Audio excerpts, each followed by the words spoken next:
Assalamualaikum warahmatullahi wabarakatuh. Kepada Bapak Muhammad Ilhamul Kolbi, Sarjana Pendidikan selaku Guru Bahasa Indonesia, dan kepada Ibu Darwati selaku Guru Bahasa Indonesia, serta para penonton yang berbahagia. Pertama-tama marilah kita panjatkan puji serta syukur kita atas kehadirat Allah Subhanahu wa Ta'ala yang telah memberikan kita rahmat dan hidayahnya. Sholawat serta salam tak lupa kita haturkan kepada junjungan Nabi besar kita Nabi Muhammad SAW. Semoga kita mendapatkan syafaatnya di hari akhir nanti. Amin. Perkenalkan, nama saya Dwianto Raskanayotama dari kelas 12 MIPA SMA Dharma Karya. Pada kesempatan ini saya akan membawakan pidato saya yang berjudul Pendidikan yang Layak di Indonesia. Perbaikan kualitas bangsa harus ditempuh melalui jalur pendidikan. Jika tidak ada pendidikan yang layak di Indonesia, maka negara kita akan memiliki banyak pengangguran dan negara kita akan mudah terombang-ambing oleh negara lain. Satu lagi dampak negatif bagi negara kita adalah angka kemiskinan di Indonesia akan terus meningkat. Semua itu dapat dicegah melalui pendidikan yang tertata rapi dan pendidikan yang mampu memberikan moral yang baik. Menurut saya, pendidikan di Indonesia semakin hari semakin memburuk. Fasilitas atau sarana di dalam sekolah tidak memadai. Ini yang menyebabkan para murid tidak betah untuk belajar di sekolah, dan satu masalah yaitu biaya untuk bersekolah yang semakin hari semakin mahal saja, sehingga rakyat yang berpenghasilan menengah ke bawah tidak dapat menyekolahkan anaknya. Pendidikan yang tidak memadai adalah satu dari sekian banyak hambatan yang membuat negara kita tidak maju. Di Indonesia, pelayanan pendidikan khususnya untuk daerah-daerah terpencil masih minim. Berbagai masalah yang menghambat proses pendidikan di suatu daerah masih sering muncul. Sarana dan prasarana menjadi salah satu hambatan utama yang merintangi berjalannya suatu proses pendidikan di daerah terpencil. Sarana dan prasarana ini meliputi gedung sekolah beserta isinya, serta peralatan sekolah yang menunjang proses belajar mengajar di suatu sekolah atau lembaga tempat belajar. Sering kita lihat pembangunan gedung-gedung sekolah megah di perkotaan dengan fasilitas yang memadai untuk kegiatan belajar mengajar. Namun hal itu akan berbanding terbalik ketika kita melihat keadaan yang sebenarnya di daerah terpencil. Tidak ada fasilitas yang cukup memadai untuk menunjang kemajuan proses belajar mengajar yang mereka lakukan.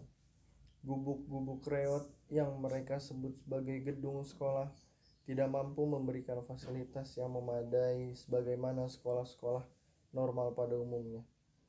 Pada kenyataannya, pembangunan fisik sekolah-sekolah di wilayah perkotaan terus menjamur seiring dengan dikeluarkannya dana BOS, bantuan operasional sekolah, oleh pemerintah.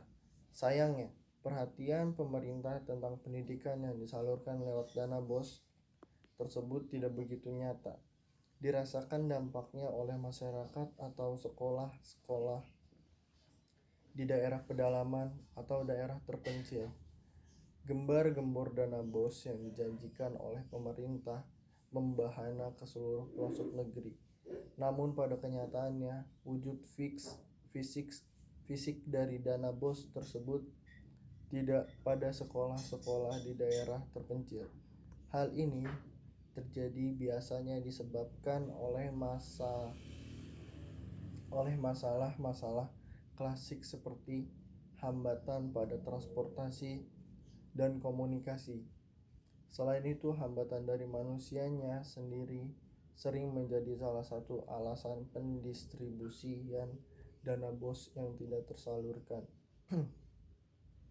Hambatan manusia ini dapat berupa KKN, korupsi, kolusi, dan nepotisme yang dilakukan oleh aparat-aparat yang bertugas dalam pendistribusian dana BOS sehingga tidak tersampaikan kepada sekolah-sekolah di daerah terpencil sebagaimana mestinya. Masalah inilah yang sebenarnya sulit dihindari bila dibandingkan dengan masalah transportasi dan komunikasi, mengingat budaya korupsi masih menggerogoti mental bangsa Indonesia di berbagai bidang. Seharusnya pemerintah harus tegas menangani masalah pendidikan di Indonesia. Jangan sampai anak Indonesia yang kurang mampu tidak memiliki masa depan yang cemerlang, dan pemerintah harus bisa meningkatkan mutu pendidikan di Indonesia yang masih rendah. Sekolah yang tidak memadai untuk ditempati juga harus direnovasi supaya anak Indonesia yang kurang mampu dapat bersekolah dengan nyaman.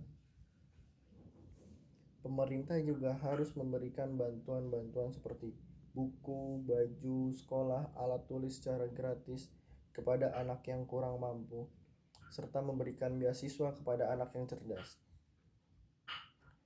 Jika pendidikan di Indonesia membaik, maka negara kita akan maju dan mampu bersaing dengan negara-negara lain. Kita sebagai pelajar harus mempunyai semangat dan moral yang baik dalam belajar, supaya masa depan kita cemerlang. Belakangan ini banyak pelajar yang sering cabut dari sekolah untuk pergi ke warnet, dan pelajar yang membawa rokok dan HP ke sekolah. Kita sebagai pelajar harus menghindarkan tindakan tersebut yang dapat merusak moral kita. Jadi dapat disimpulkan bahwa pendidikan di Indonesia masih rendah dan pemerintah harus memperhatikan kondisi pendidikan di Indonesia yang sangat memprihatinkan. Pemerintah harus bertindak tegas dalam meningkatkan kualitas pendidikan di Indonesia. Demikian pidato ini saya sampaikan. Ada pantun yang mengatakan, burung irian, burung cendrawasih. Cukup sekian dan terima kasih. Wabillahi taufiq wal hidayah. Wassalamualaikum warahmatullahi wabarakatuh.